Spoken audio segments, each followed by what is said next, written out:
बिस्मिल्लाहिर्रहमानिर्रहीम। अस्सलाम वालेकुम। कैसे हैं सब लोग? दुआ है कि अल्लाह करे कि आप सभी लोग बहुत खैरियत से हो। शुक्र है रब्बुल आलमीन का कि जी हम भी ठीक हैं अल्हम्दुलिल्लाह। अच्छा जी, क्या हो रहा है आज मेरे प्रोग्राम में? शान हमारे साथ है, तो शान का मैं यहाँ पकाने वाली हूँ। क्या सीख रहे हैं आप? चिकन हांडी मसाला। तो यहाँ पे चिकन हांडी बनाएंगे शान के मसाले से। बहुत ही आसान चीज़ें हैं सारी इसमें, और पकाने का तरीका भी आसान है। वो खड़ा ही नहीं हो रहा, मैं कोशिश में लगी हूँ कि भाई सबको नज़र आ जाए, बट एनीवेज ये सबको पता है, जब ख़रीदेंगे तो और भी पता चल जाएगा। अच्छा जी, इसमें क्या क्या चीज़ें जाने वाली हैं? इसमें प्याज है पिसी हुई, टमाटो प्यूरी है, क्रीम है, दही है, इसके अलावा नींबू का रस, हरा धनिया और अदरक, ये सारी चीज़ें। अच्छा हाँ, बात तो अधूरी रह गई। ये चिकन हांडी मसाला बन रहा है शान का, और इसके अलावा बहुत ही अच्छा एक फ्रूट सैलेड बना रही हूँ। फल तो खाने ही छोड़ दिए लोगों ने, तो मैंने कहा मैं याद दिला देती हूँ कि भाई फल खाने हैं, ठीक है ना। हर चीज़ बेइंतहा महंगी है, कोई बात नहीं है, अल्लाह से दुआ मांगे, अल्लाह ताला मदद करने वाले, कोई बंदा नहीं करेगा मदद, अल्लाह करेगा। तो ठीक है जी, आप सभी लोग कॉल कर सकते हैं, जो दिल चाहता है बात कर सकते हैं, अपनी फरमाइशें भी दे सकते हैं, फेसबुक पे जा सकते हैं, वहाँ पर अपनी फरमाइशें भी लिख सकते हैं, अपना सवाल लिख सकते हैं, जो कहना चाहते हैं बिल्कुल कह सकते हैं, ठीक है जी। तो यहाँ पर सबसे पहले मैं क्या करूँगी, और आसान सी है, कोई ज़्यादा झंझट नहीं है इसके अंदर। अच्छा जी, सबसे पहले शान का पैगाम है आप सभी लोगों के लिए अपने मसाले के बारे में। चिकन हांडी मिक्स के बारे में क्या कहते हैं? कहते हैं कि चिकन हांडी मिक्स आपको मज़ेदार और रिवायती स्टर फ्राइड करी तैयार करने में मदद करता है। ये मज़ेदार मसाला इस्तेमाल में आसान है और आपको मज़ेदार रेस्टोरेंट स्टाइल डिश आसानी से और जल्दी घर पर तैयार करने में मदद करता है। ठीक है जी, ये था पैगाम शान का अपने चिकन हांडी मसाला बनाने के लिए। अच्छा, यहाँ पर मैं क्या करूँगी, यहाँ पर बोनलेस हांडी का उन्होंने बताया हुआ है, तो यहाँ पर चिकन को बोनलेस कर लिया है और इसमें मैं दही डालूँगी। दही को ऐसा इतना फेंटने की ज़रूरत नहीं है, इसको पहले मिक्स कर देंगे शान के मसाले के साथ। ये पूरा का पूरा मसाला इसमें चला जाएगा।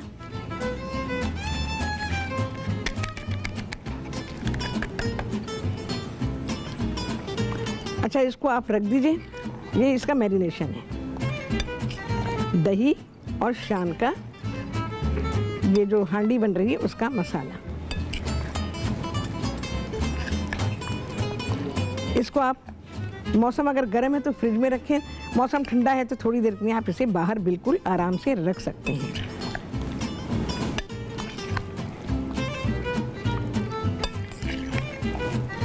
लेकिन मैं यहाँ पर फ़ौरन के फ़ौरन इसकी कुकिंग शुरू। चलें जी, अब डिश तैयार करेंगे अपनी। यहाँ पर कुकिंग ऑयल डालूंगी, शान के मसाले से हांडी मसाला तैयार किया जा रहा है। यहाँ पे कुकिंग ऑयल आप अपनी मर्ज़ी से डाल सकते हैं, वैसे डिब्बे पे लिखा हुआ है कि कितनी मिकदार आपको चाहिए होगी, लेकिन फिर भी आप इसको कंट्रोल कर सकते हैं क्योंकि ये आपके अपने हाथ में है। थोड़ा सा टाइम इसको मिल गया। अच्छा, बोनलेस चिकन इसमें इस्तेमाल कर रही हूँ मैं, अगर आप चाहें हड्डी वाला कर सकते हैं, बिल्कुल कर लीजिए, कोई मसला नहीं है।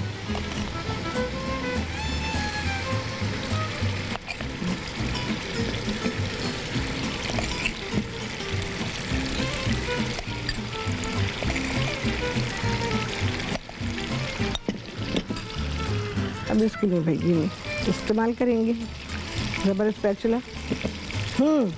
आप सब देख रहे होंगे किस पे खाना पक रहा है जी। हाँ जी, आप सभी लोग फेसबुक पे जा सकते हैं, मैसेज लिख सकते हैं, फरमाइशें लिख सकते हैं, कोई सवाल आपके माइंड में बिल्कुल लिख सकते हैं। चलो भाई, ये हुआ। अच्छा, मैं इसको ज़रा सा भून लूँगी।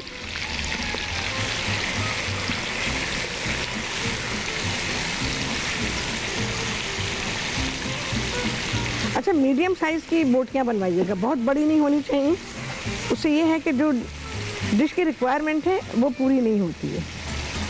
थोड़ा सा भूनने के बाद इसमें मैं ये प्याज डालूँगी। अच्छा, प्याज को बॉईल किया गया है और उसे पीस लिया गया है, शान के डब्बे पे यही लिखा हुआ है। और ये टमाटर है, टमाटो की प्यूरी हमने बनाई है, तो टमाटरों को भी पका के, जैसे मैं बताती हूँ वही तरीका है कि टमाटरों को आप पकाएंगे और उसके बाद इसकी प्यूरी बना लेंगे। छलनी में छान लें, बीज बीज छिलके जो रह जाए उनको निकाल दीजिए। तो ये दोनों चीज़ें यहाँ पे शामिल हैं। बस इसमें क्या करना है हमें, इस वक्त प्याज डालूंगी और टमाटर डालूंगी। इसके अलावा मक्खन है, क्रीम है, वो बिल्कुल लास्ट में जाने वाली चीज़ें हैं। बाकी हरा धनिया है।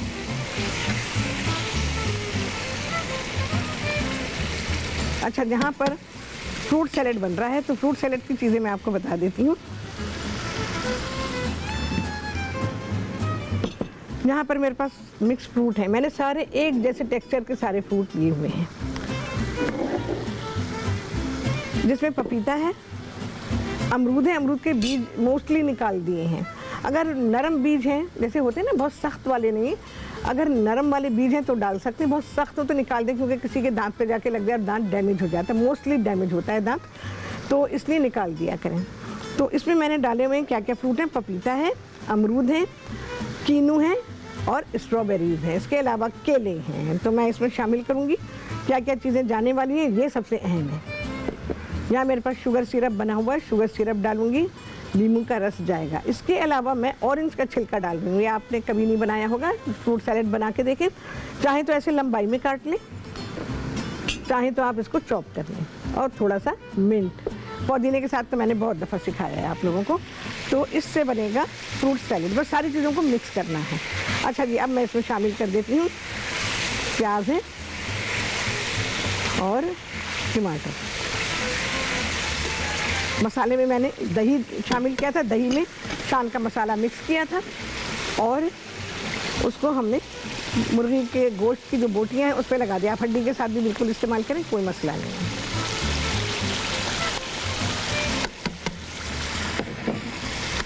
इसके अलावा ये टमाटर की प्योरी जाएगी इसमें।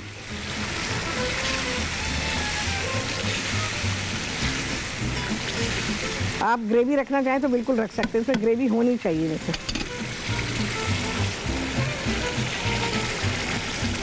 अब चिकन गया पकने के लिए।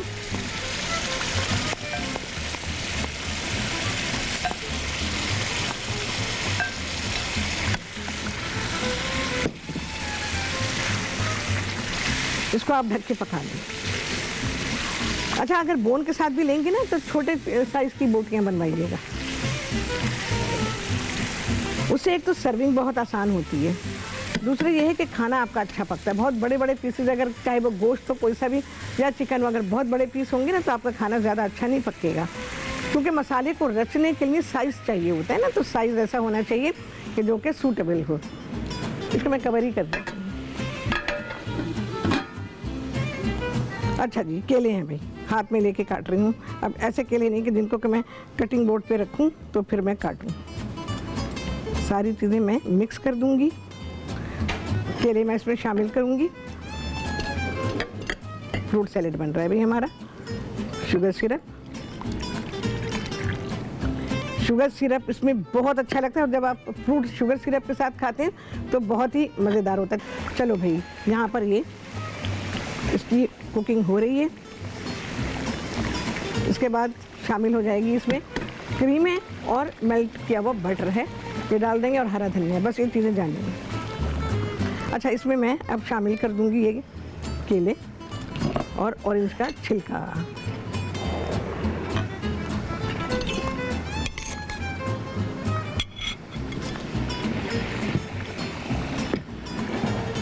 आप लोग यहाँ से देखें, ठीक है। उफ, कितनी बार गिरेगी ये क्रीम।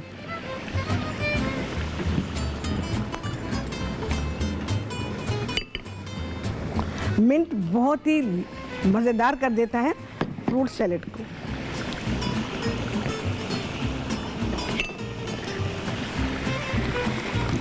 और ये ऑरेंज, वाह वाह, थोड़ी देर के लिए जब आप छोड़ेंगे ना इसे, आप कहेंगे वाह वाह क्या फ्रूट सैलेड तैयार हुआ है। अच्छा, मैंने इस तरह से कट किया हुआ है ना, आप छोटा छोटा भी इसको कर सकते हैं। बड़ी नाइफ देना भाई, बड़ी नाइफ दे दे। नाइफ आए तो मैं भी आपको बता देती हूँ। फ्रिज में रखें। बनाने के बाद इसमें ज़रा सिरप, सारी चीज़ें जो हमने डाली हैं उसे इन्फ्यूज़ होने दें।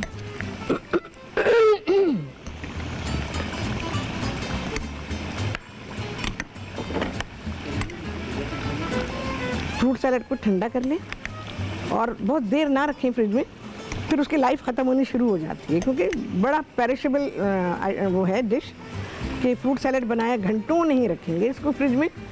और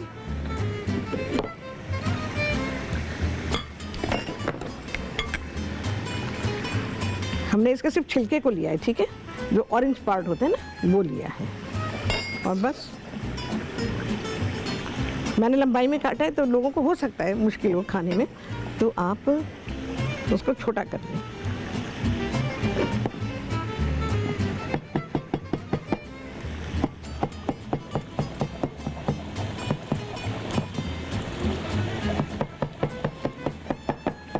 बिल्कुल फाइन चॉप कर लें और इसमें डाल दें। फिर देखें आप, ओहो, आप कहेंगे वाह वाह, ऑरेंज का कीनू का बाग आपने डाला है इसमें।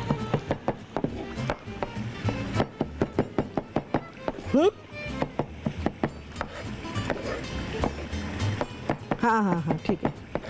यार मैं क्या करूं आप लोगों से, आप देखते हैं मैं कटिंग वटिंग नहीं करती हूँ, हालांकि मैंने कितनी सिखाई है ना आप लोगों को कटिंग, सिर्फ इस वजह से कि अगर कटिंग की तो भाई खाना कब पकेगा। हाँ, लेकिन कोशिश करूँगी सिखाऊँ आपको फिर से, क्योंकि कटिंग वटिंग तरीके से जब आप सीखते हैं ना, तो फिर आप वो स्किल्स जो है ना उसकी प्रैक्टिस करते हैं, फिर आप भी स्किल्ड हो जाते हैं घर में बैठे हुए।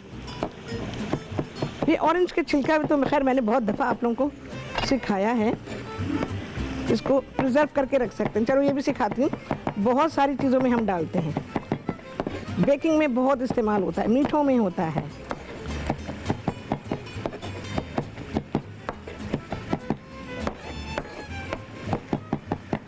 देखें जी कितना अच्छा हो गया ना, और क्या खुशबू यहाँ फैली है, बहुत ही ताजगी वाली खुशबू आ गई है।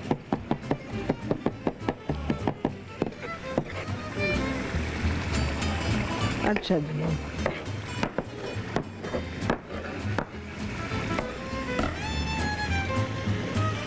चलें जी, ये आ गया इधर लेटर ऑन यूज़ के लिए।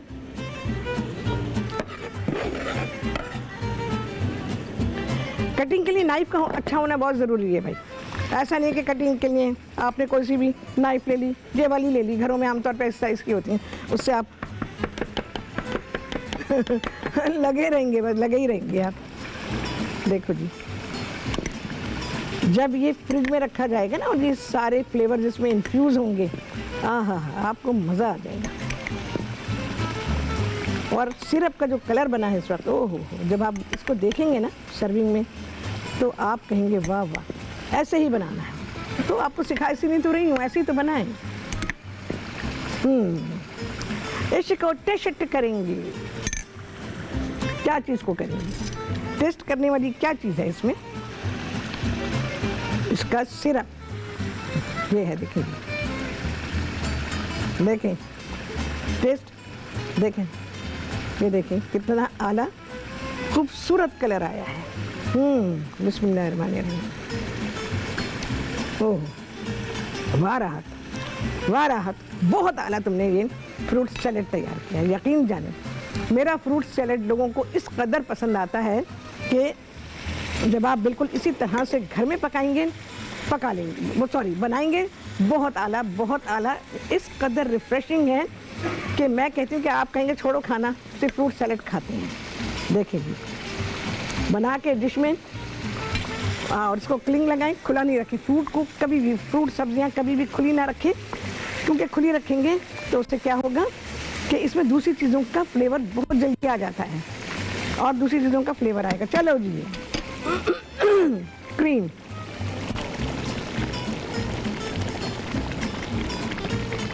और मक्खन मैं ऊपर से डाल, आप पत्ते में भी डाल सकते हैं, आप ऊपर से भी डाल सकते हैं। क्रीम डालने के बाद 1-2 मिनट बस पकाएंगे and dish is done, done.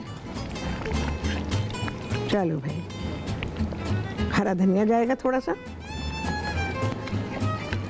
और शान का ये हांडी मसाला रेडी हो गया।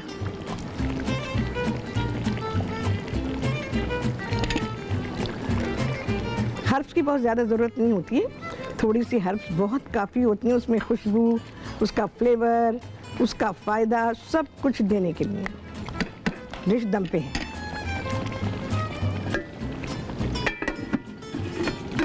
दम पे रखेंगे, कुछ 4-5 मिनट बस रखेंगे और उसके बाद हम इसको हटा लेंगे। चलो भाई, ये चीज़ें हो गई हैं। केले मुझे इसमें शामिल करने हैं, ये मैं और डाल देती हूँ। केले से फ्लेवर बहुत अच्छा बनता है। जब भी फ्रूट सैलेड बनाएं केले ज़रूर डालें। और हमेशा एक बात का ख्याल रखें, फल तो बहुत सारे आए हुए होते हैं। एप्पल था, मैंने नहीं डाला क्योंकि मैं नहीं डालना चाहती थी। मुझे सारे एक टेक्सचर के फ्रूट चाहिए। जब आप इसको खाएंगे तो आप कहेंगे कि हाँ, ये बना है फ्रूट सैलेड। कोई फल आपका सख्त है, कोई फल आपका नरम है, कभी नहीं मज़ा आएगा। मैं आपको इतनी अच्छी चीज़ें बताती हूँ, जो मैं वैसे ही बातें करती हूँ तो उसमें बता देती हूँ, और जो बनाती हूँ यकीन जाने बहुत लाजवाब होती हैं। और ये वाला फ्रूट सैलेड, ओह हो, आपका दिल खुश हो जाएगा। अच्छा जी, यहाँ पर हमारी हांडी हो गई है शान के मसाले से तैयार। अच्छा, इसमें मक्खन डालना है तो मैं जिसमें निकाल रही हूँ उसमें डालूंगी और बाकी इसमें डाल दूँगी। तो आप ऐसे भी कर सकते हैं, ठीक है। चाहे तो पूरी की पूरी हांडी जो आपकी तैयार हुई उसमें डाल सकते हैं, चाहे तो जो सर्विंग डिश है उसमें डाल सकते हैं। थोड़ा सा इसमें मसाला, जैसे ये गाढ़ा गाढ़ा नज़र आ रहा है, ये ज़रूर नज़र आना चाहिए, बल्कि ये होना चाहिए, क्योंकि आपने जो खाना पकाया है वो नान के साथ सर्व किया गया है। तो नान की जो रोटी होती है वो ज़रा ड्राई ड्राई लगती है, तो वो ड्राई नहीं रहनी चाहिए।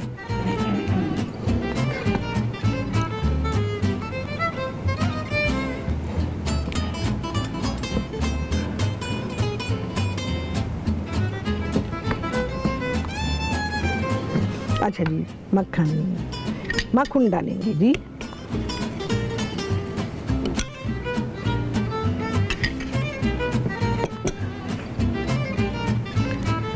और है हरा धनिया।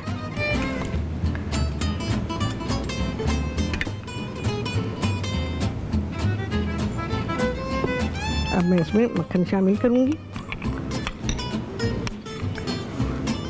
मक्खन के जो मिल्क सॉलिड थे ना वो सारे सेटल हो जाते हैं नीचे, तो ज़रा हिला लें। जब भी इस्तेमाल करें तो उसको हिला लें। बाकी इसमें आ गया, आपकी डिश में कम्प्लीटली मक्खन शामिल हो गया। क्रीम मैंने डाल दी थी, 2 मिनट के लिए उसको मिक्स किया, दम पे रखा और बस and again just a little. इस डिश में भी डाल देंगे और बस अल्हम्दुलिल्लाह सारी चीज़ें हो गई हैं। बहुत आला चीज़ें आपने सीख ली हैं। देखें जी, लुत्फ़ उठाएं, आज ही बना लें। हाँ, कोई मुश्किल नहीं है। घर से कोई बाहर है तो उसे कहें फ्रूट लेते हुए आएँ और आप ये फ्रूट सैलेड तैयार करें और बहुत ही अच्छा सा खाना, कंप्लीट खाना है। मीठे के तौर के ऊपर फल आप पहले खाएंगे, जैसे मैंने आप लोगों को बताया हुआ है कि हदीस नबी सल्लल्लाहु अलैहि वसल्लम के मुताबिक मीठा पहले, लेकिन फलों को वैसे भी खाने से पहले खाना चाहिए। खाने के फ़ौरन बाद खाते हैं तो आपको कोई फ़ायदा नहीं है। वो इस वजह से नहीं है क्योंकि मैं आपको एक बात बताऊं कि फलों का जो डाइजेशन टाइम है वो मुख्तलिफ है और खानों का जो डाइजेशन टाइम है वो मुख्तलिफ है। तो इसलिए जो ये सॉलिड्स हैं सारे, इनके साथ फलों को शामिल ना करें, इनको पहले ही खा लें, क्योंकि फ्रूट जो हैं वो 20 से 25 मिनट में डाइजेस्ट हो जाते हैं। जबकि इस खाने में मुख्तलिफ़ चीज़ें, जिसमें गोश्त है यानी प्रोटीन की फॉर्म है और कार्बोहाइड्रेट्स रोटी की फॉर्म में, और इसके अलावा जो टोमेटोज़ वगैरह हमने डाले हैं, तो प्याज है, ये सारी चीज़ें हैं, तो इनका जो टाइम है डाइजेशन का ये मुख्तलिफ है। इसको चिकन को कम से कम 3 से 4 घंटे लगेंगे आपको डाइजेस्ट करने में, तो ये तो फिर गड़बड़ हो जाएगी ना, आपके डाइजेस्टिव सिस्टम पे बोझ पड़ेगा। तो फ्रूट पहले खाएं, आधे पौने घंटे का गैप दें, उसके बाद खाना लगवाएं, फिर कहें हाँ जी we are ready to eat, अब हम खाने के लिए तैयार हैं। और फ्रूट पहले खाने के बाद जब आप खाना खाएंगे आपको खुद डिफरेंस पता चल जाएगा, आपके डाइजेशन पर जो भी उसका असर हुआ है बहुत बेहतर असर होगा उसका, और आपको खाना ज़्यादा अच्छा लगेगा खाने में। और इससे क्या होता है, एपिटाइट इंक्रीज़ होती है। एपिटाइट इंक्रीज़ होने का मतलब ये है कि आपकी हेल्थ अच्छी है। अदरवाइज़ तो ये होता है ना कि ख्वाहिश ही नहीं होती खाने की, कि भाई ज़रा सा खा लिया बहुत सारे प्रॉब्लम्स आ जाते हैं, ख़ासतौर से एसिडिटी की वजह से बेइंतहा प्रॉब्लम होते हैं खाने को डाइजेस्ट करने में। और इसके अलावा भी तो हम सभी लोगों के, इसमें मैं भी शामिल हूँ, इतनी सारी आप समझते होंगे वो राहत तो बड़ा परहेज़ करती होंगी, ओहो राहत को तो ये मालूम है, तो ऐसा नहीं है, मैं भी ये सारी चीज़ें करती हूँ। हाँ जी, कितने लगे हैं चांद आप सभी लोगों ने गिना होगा। आपसे होने वाली ये मुलाकात अगले प्रोग्राम में बहुत ही आला रेसिपी के साथ इंशाअल्लाह अज़ीज़। अल्लाह हाफ़िज़।